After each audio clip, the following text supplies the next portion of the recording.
कालच्या सभागृहात देखील यावर चर्चा झालेली आहे। खरं म्हणजे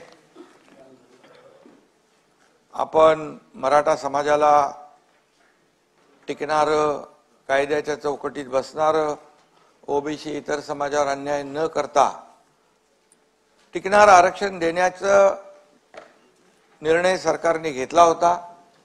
त्याप्रमाणे मराठा आरक्षण आपण दिलं।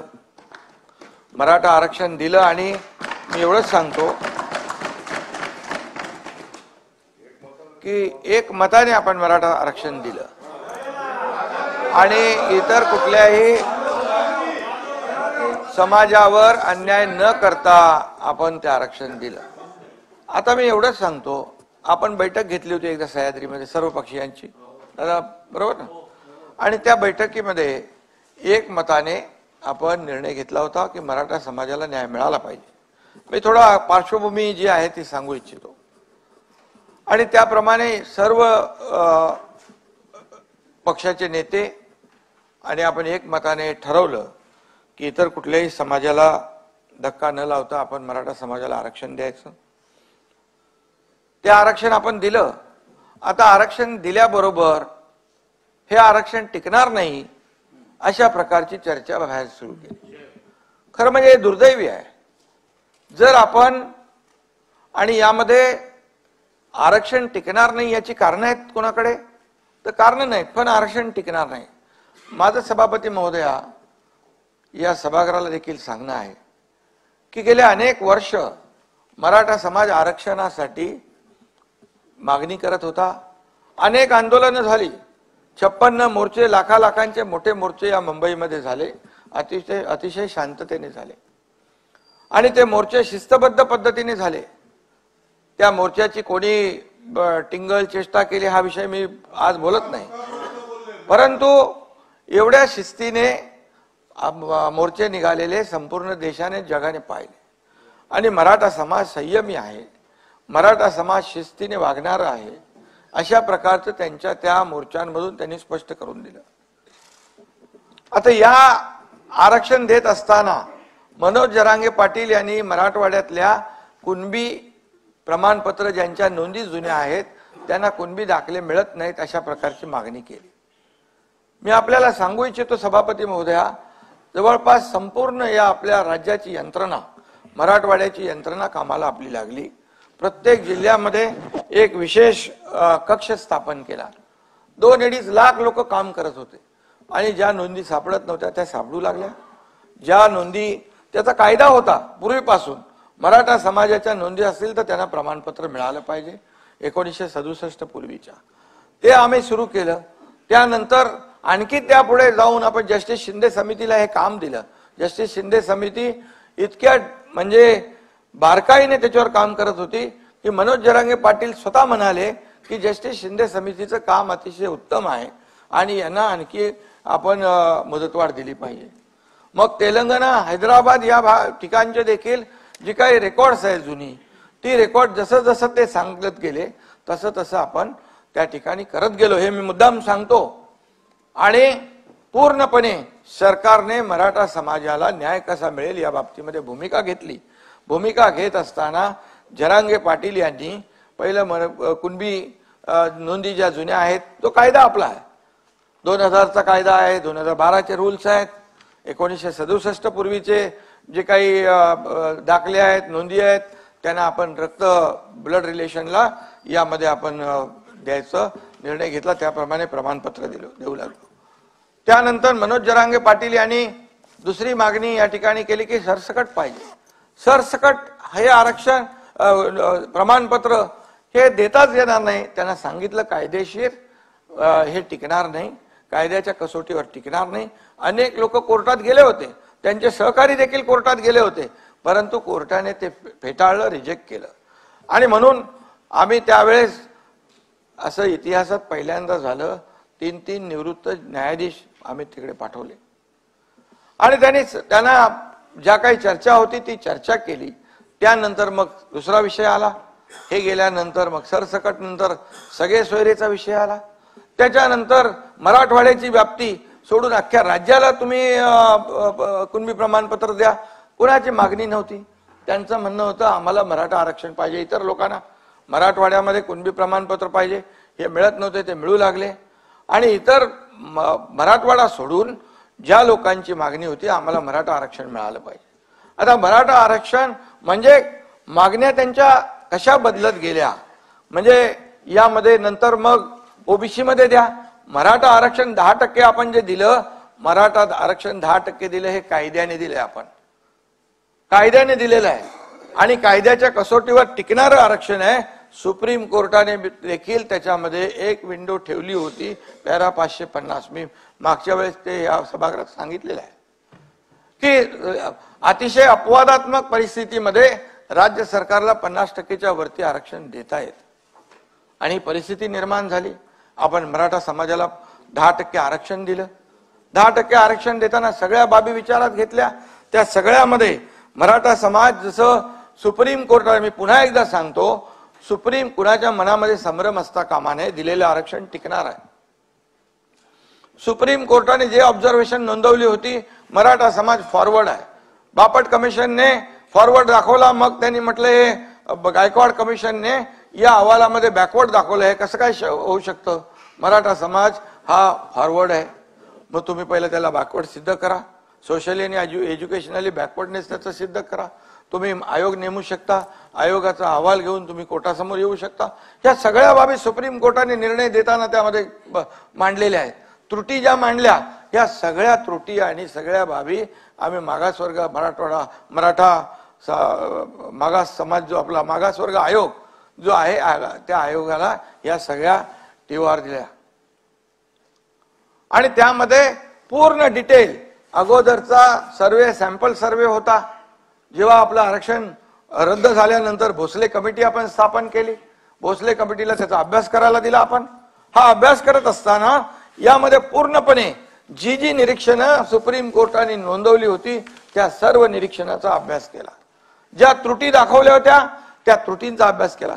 मी सांगतो की यामध्ये जे आरक्षण आपण आता दिलेलं आहे, याच्यामध्ये मराठा समाज सोशली आणि एज्युकेशनल कसा बॅकवर्ड आहे, त्याची माथाडी आहे, मापारी आहे, डबेवाला आहे, ऊसतोड कर्मचारी आहे, आत्महत्याग्रस्त आहे, कच्ची घरं आहेत, मोलमजुरी करणाऱ्या महिला आहेत, हे सगळं त्याच्यामध्ये घेतलेलं आहे.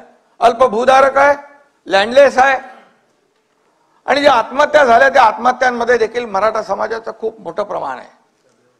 डबेवाले, ह्या सगळ्या ज्या बाबी आहेत आपण त्याच्यावर आणल्या आणि त्याच्या टक्केवारी मी जात नाही, माझे सगळे आकडे आहेत, पण मी त्याच्यामध्ये जाऊ इच्छित नाही. पूर्णपणे हे सगळं आपण केलं आणि मराठा समाजाला आरक्षण दिलं.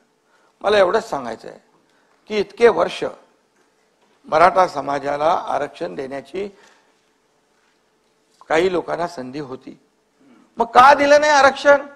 बरं, आरक्षण आम्ही दिल्यानंतर आरक्षण टिकणार नाही हे कुठल्या मुद्द्यावर आपण म्हणता? जेव्हा तुम्हाला संधी होती त्यावेळेस शशिकांतजी, मी जे बोलतोय त्याच्यामध्ये एकही शब्द चुकीचा असेल तर तुम्ही उठून उभे राहा. आणि म्हणून मी सांगतो की मराठा समाजाला आरक्षण देण्याची संधी होती. मराठा समाज हा मागास आहे हे माहिती असताना देखील त्याला आरक्षण दिलं नाही, त्याला आरक्षणापासून वंचित ठेवलं. त्यांच्या मराठा समाजावर, त्यांच्या जीवावर अनेक नेते मोठे झाले, परंतु त्यांना वंचित ठेवलं, हे देखील मी या ठिकाणी सांगू इच्छितो. आणि हा एकनाथ शिंदे या मराठा समाजाला आरक्षण देण्यासाठी जाहीर छत्रपती शिवाजी महाराजांची शपथ घेतो. कोणी धाडस दाखवलंय? कोणी धाडस दाखवलंय? मला सांगा. मी दाखवलंय. माझी भूमिका प्रामाणिक आहे, माझी भूमिका प्रामाणिक आहे आणि मी जे बोलतो ते करून दाखवतो. खोटं आश्वासन बिलकुल देणार नाही. आणि मी सांगितलं ओबीसी समाजाचं आरक्षण इतर समाजाच्या आरक्षणाला धक्का न लावता हे आरक्षण देणार. त्याप्रमाणे आमचं सगळं काम चालू होतं आणि त्यामुळेच मी ते बोललो. आणि त्याच्यानंतर त्याच्यापूर्वी इतक्या वर्षामध्ये आता आपण जेव्हा देवेंद्रजी मुख्यमंत्री होते त्यावेळेस देखील हे मराठा समाजाला आरक्षण आपण दिलं. आम्ही होतो, चंद्रकांत दादा कमिटीत होते, आम्ही सगळ्या कमिटीमध्ये होतो आणि त्यावेळेस देखील ते दिलेलं आरक्षण हायकोर्टमध्ये टिकलं. टिकवलं. सुप्रीम कोर्टामध्ये देखील जोपर्यंत सरकार होतं, मुख्यमंत्री देवेंद्रजी होते, आम्ही सगळे होतो, तोपर्यंत ते आरक्षण रद्द झालं नाही. ही वस्तुस्थिती मी सांगतोय तुम्हाला. ज्या पद्धतीने आरक्षण तिथे कोर्टामध्ये ज्या बाबी मांडायला पाहिजे होत्या, जे पुरावे द्यायला पाहिजे होते, जे ट्रान्सलेशन करायला पाहिजे होतं, ज्या ज्या बाबी कोर्टासमोर आणायला पाहिजे होता, 2008 नंतर बापट कमिशनने जे निकष लावले होते, 2008 नंतर बदललेली परिस्थिती कोर्टासमोर विशद करायला पाहिजे होती. ह्या सगळ्या गोष्टी आणि त्याचं बॅकवर्डनेस जे आहे हे पूर्णपणे कोर्टासमोर मांडण्याची आवश्यकता होती. दुर्दैवाने ते झालं नाही. दुर्दैवाने ते झालं नाही.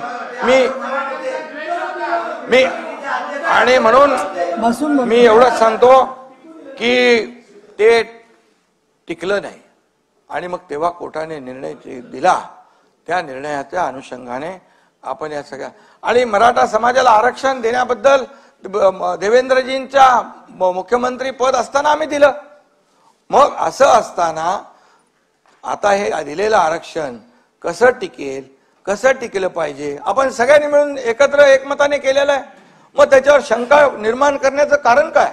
म्हणजे समाजामध्ये संभ्रम निर्माण करणे, समाजामध्ये अस्वस्थता निर्माण करणे हा हेतू आहे का कोणाचा? मग मी सांगतो की या सर्व तुमच्याकडे बोलणाऱ्यांकडे काही हे आहेत, कारण आहेत की हे कसं टिकणार नाही ते तरी सांगा, मग आम्ही त्याच्यावर उत्तर देतो. ही पुरेपूर काळजी आम्ही घेतली. याच्यामध्ये सगळं त्यात कुठल्याही कोर्टामध्ये आता कोणी चॅलेंज केलं तरी सुद्धा कोर्टाला त्याची बाजू आम्ही मांडू. आणि कोर्टाने देखील म्हटलंय की 102 प्रमाणे आपल्याकडे नव्हतं, 105 प्रमाणे आपल्याकडे अधिकार आले आणि आपल्या अधिकाराचा एक्सेप्शनल आणि एक्स्ट्राऑर्डिनरी सर्कमस्टन्स मध्ये आपण हा निर्णय घेऊ शकतो. हा अधिकार आपला आहे आणि आपण तो एकमताने घेतलेला असताना अशा प्रकारे आणि मराठा समाजाला आपण सारथी कोणाच्या कारकिर्दीत सुरू झाली? देवेंद्रजींच्या. अण्णासाहेब पाटील आपण सुरू केलं, त्या 10 लाखाचं 15 लाख केलं. सारथीची शिष्यवृत्ती, सारथीचे कोर्सेस वाढवले, आपण सारथीला मजबूत केलं. ज्यांना हॉस्टेलमध्ये ज्यांना हॉस्टेल आहेत त्यांना हॉस्टेलची व्यवस्था, ज्यांना हॉस्टेल नाही त्यांना निर्वाह भत्ता वाढवून दिला सभापती महोदय. ग्रामीण भागातला आणि शहरी भागातला तो वाढवला.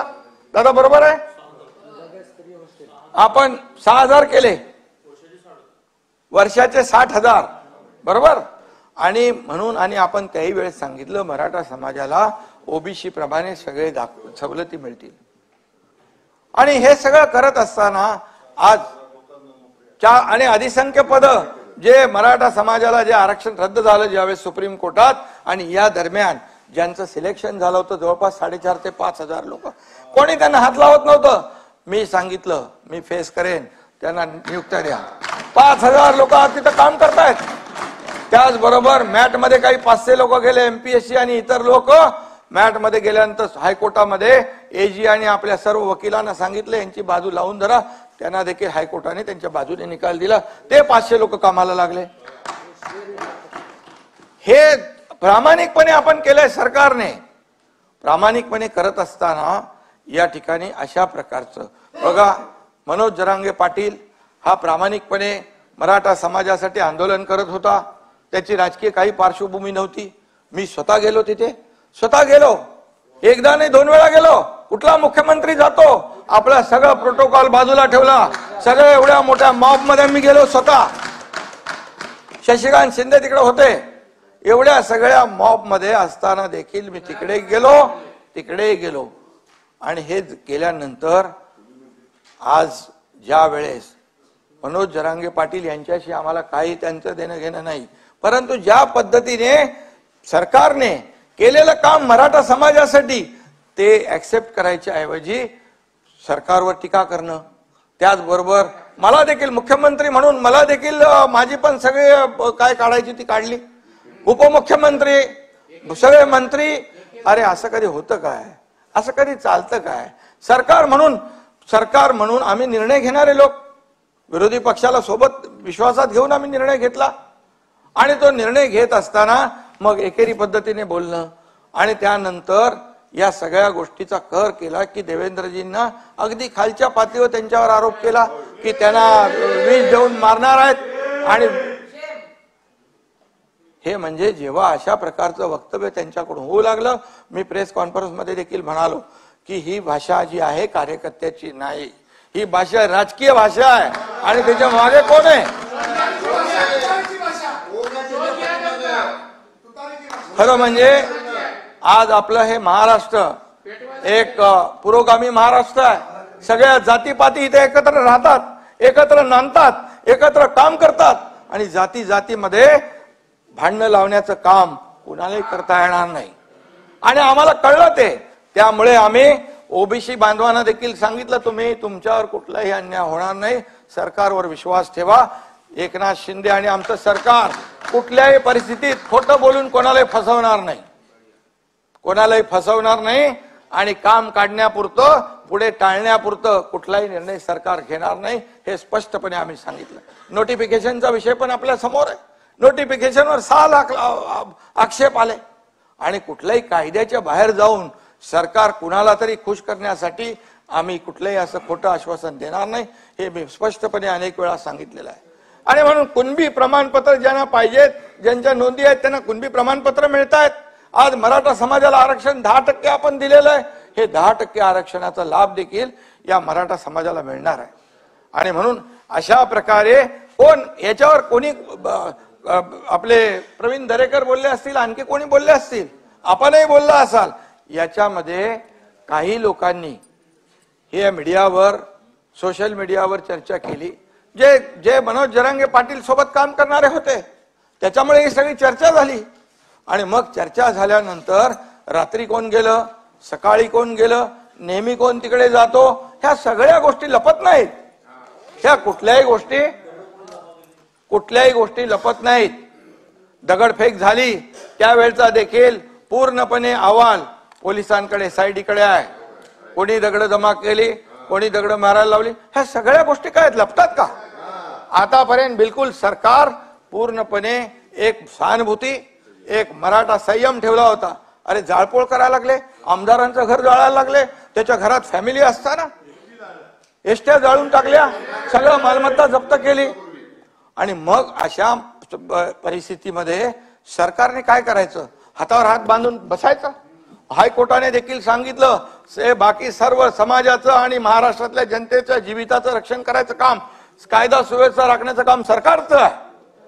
आणि म्हणून सरकार कुठल्याही परिस्थितीमध्ये हातावर हात धरून बसू शकत नाही आणि सरकार कुठल्याही परिस्थितीमध्ये कोणावर अन्याय देखील करू शकत नाही.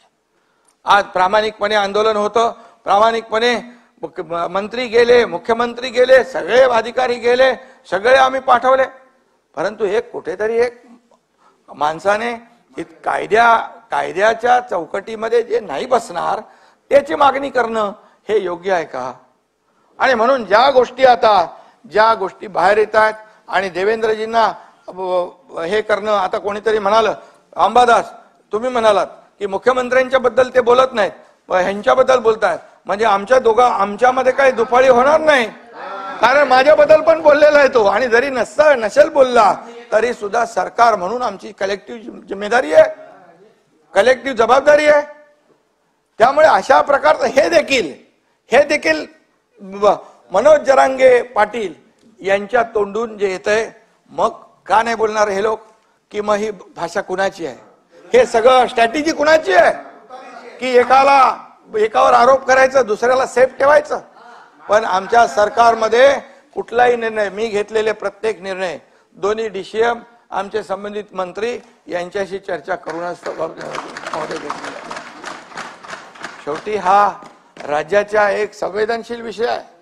आणि म्हणून अशा प्रकारे जे आपण आता दिलंय, मराठा समाजाला आरक्षण 50% दिलंय, तिथे कुणबी प्रमाणपत्र जी आहेत ती मिळत आहेत. आणि जो काय बॅकलॉग होता मराठा समाजाला मिळत नव्हतं ते सुरू केलं आपण. त्याचं सगळ्यांनी स्वागत केलं पाहिजे, सगळ्यांनी त्याचं स्वागत केलं पाहिजे आणि त्याच्यामध्ये कसं टिकेल या बाबतीमध्ये बोललं पाहिजे.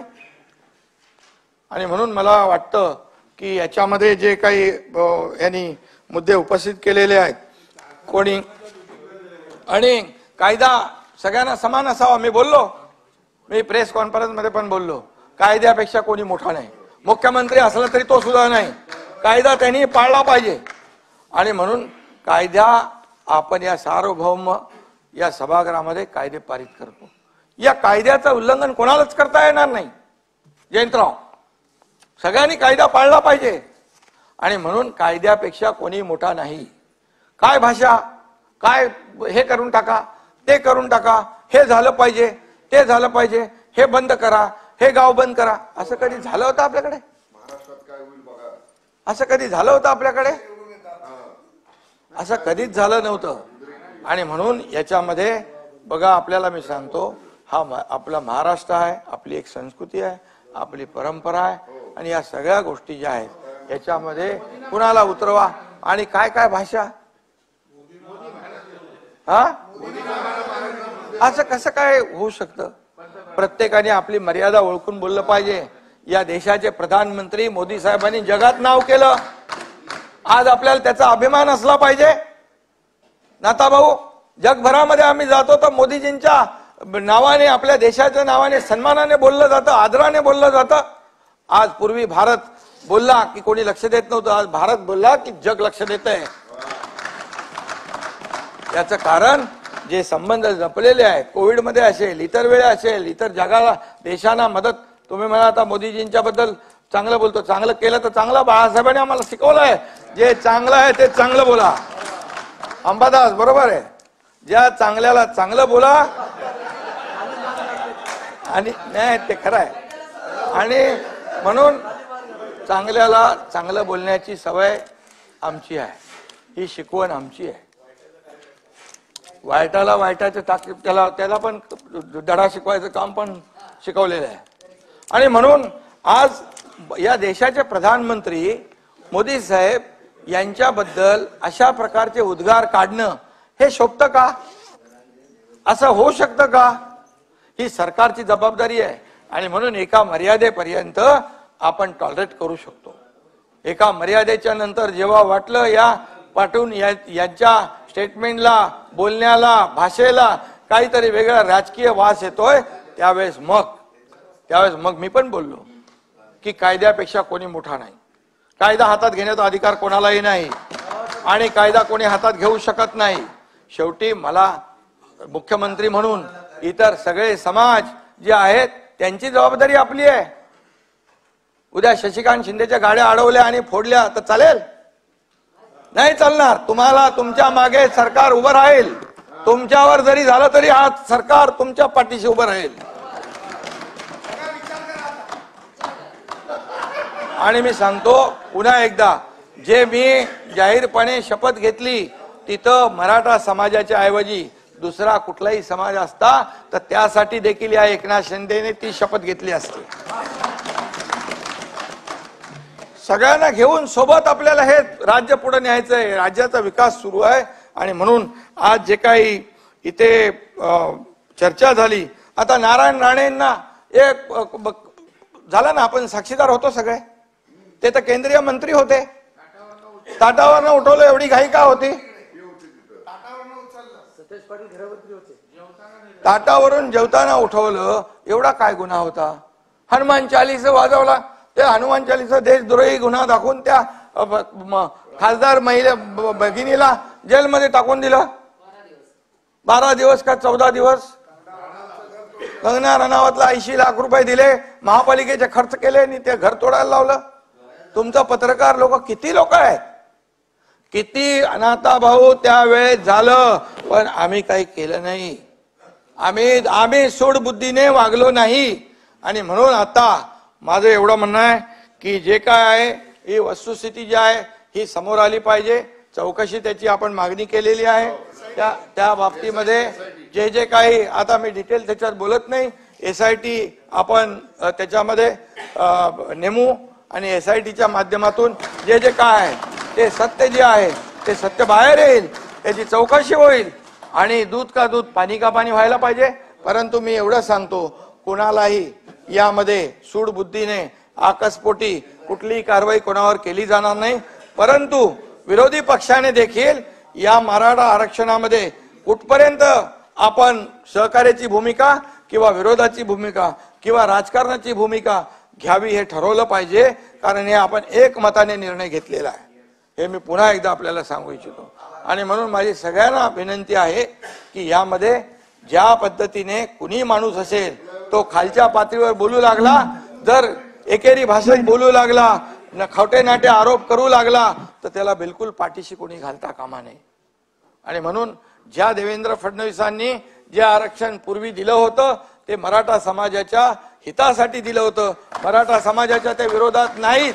आणि म्हणून मराठा समाजाच्या विरोधात ते कसे आहेत हे दाखवण्याचा केविलवाना प्रयत्न कुणी करू नये. या महाराष्ट्रातली जनता सुज्ञ आहे आणि सरकार म्हणून आम्ही एकत्र बसून हा निर्णय घेतलेला आहे.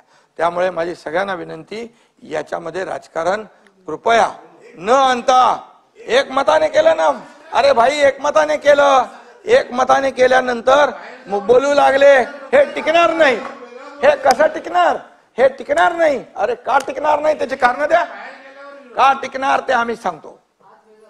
आज सगळं पूर्ण आम्ही दिलेलं आहे. त्याच्यामध्ये 2.5 कोटी लोकांचा सर्वे केलेला आहे, एक्सटेन्सिव्ह केला आहे, सॅम्पल नाही, डिटेल मध्ये भाई केलाय. 4 लाख लोक काम करत होते डे नाईट, आणि म्हणून कधीच झालं नव्हतं अशा पद्धतीने ते आपण केलं. त्यामुळे याचं स्वागत केलं पाहिजे, समाधान मानलं पाहिजे. हे असं आरोप प्रत्यारोप करून, राजकीय भाष्य करून कुणालाही काही साधता येणार नाही. उलट मराठा समाजासाठी जे सरकारने केलंय, मराठा समाजाला पूर्ण त्याची जाणीव आहे. आणि म्हणून माझी आपल्या सगळ्यांना विनंती आहे, या विषयावर कृपया राजकारण करता कामा नये.